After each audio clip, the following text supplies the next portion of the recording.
Hello, my friends, and welcome to News of the Week. It is election time, and I've actually have the election results here with me. Okay, I ran in and I stole the election results, and I'm going to reveal them to you now. This is a huge moment for the country. This is the box with the election results. Here it is. These are the election results. The winner of the Irish Member of European Parliament for 2024 is... Who gives a shit?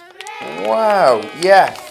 So I was walking along Pier Street there and holy smokes, me and Big Moog were walking along and you know what happened? I've got a perforated eardrum. He was telling me a story, but as we were walking past Pier Station, these canvassers were going... Oh, vote for da da da, vote for da da da, vote for da da da, vote for da da da, vote for da da da, vote for da da da. And I kept on going as we were walking. Mugo was saying something. I go, what? What did you say? What? I couldn't hear because of all the chatter. And I thought, wow, these motherfuckers are already ruining my life. And they're not even elected yet. I'm not voting today because my vote is in my parents' town, where I used to live when I was a child. I remember being really excited to kind of vote in 2009 for the Lisbon Treaty. And the reason why I was so excited to vote was because I was 18. When you're 18, you're kind of desperate to prove that you're an adult. You ain't an adult at 18. And you're cosplaying as being an adult. Voting at 18 is like deeply irresponsible. Your brain isn't even fully fucking formed yet. The other problem with voting is I voted yes to the Lisbon Treaty, and the Lisbon Treaty had already been voted on, and the country voted no, and because it was the wrong answer, I was taking part in the second vote, where I sided with the establishment.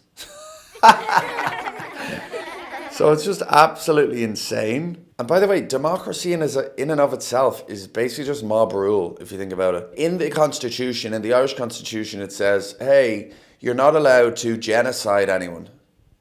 It's like Amendment 1 of the Constitution, right?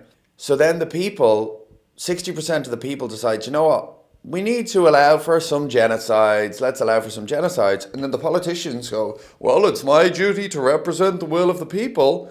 So let's call for a referendum. And then 80% of the people vote for genocide to be legalized. And then everybody dies. The great evil of democracy is that everybody gets a vote. I could slag off some of the candidates if you want. Yeah, let's give that a go. There was this one guy who I've seen on posters. One of the jokes I made up about him was, well, they say you need some neck to be in politics. And this guy took that a little too seriously. And then there was this other girl. Her whole thing was rebel, worker, socialist. And the joke I thought of was, oh, she stole my Bebo caption from 2007. Who else? Oh, there was this guy, Ryan Mooney. And my joke I made up about him was, oh, he looks like the Mooney. And then there was this lady running for Fianna Fáil. And I made up a joke about her, but I felt bad about saying it. And then there was this other guy, and his thing was way too busy. We ain't reading all that. I mean, if the guy who does my thumbnail saw that, he'd have a fucking conniption. He'd drop a bollock.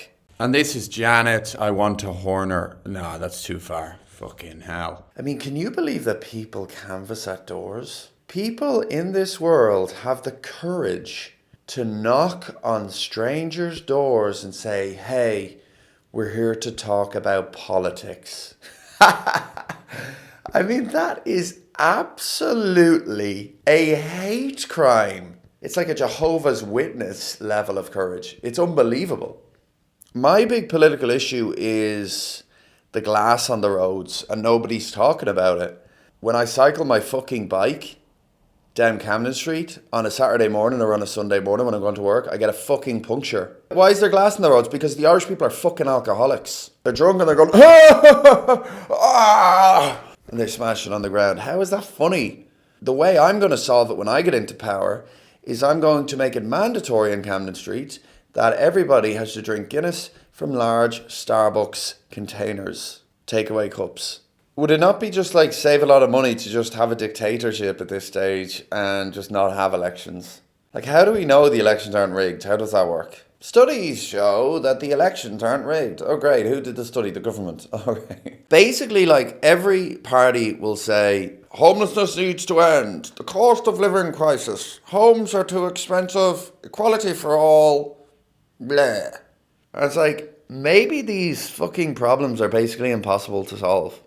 When's the last time you heard anybody say anything positive about any fucking Irish politician, even Bertie Ahern, who led Ireland in the greatest period of Irish history economically ever? So why don't we just lower our fucking expectations here? And by the way, all these people are applying for a job. You want to know what you do when you're applying for a job, that six-figure salary? You lie about what you're capable of, obviously. You know, the right-wing kind of people going, don't bring a pen, bring a pencil. They can tip X out a pen. Oh no, they can rub out a pencil and smudge it. When you're writing your one, write it like that, because if you write it like that, they can make it into a 4 and all this fucking shit. Anyway, guys, that's my thoughts on the European elections. I'm really, really nervous, and I'll talk to you guys soon.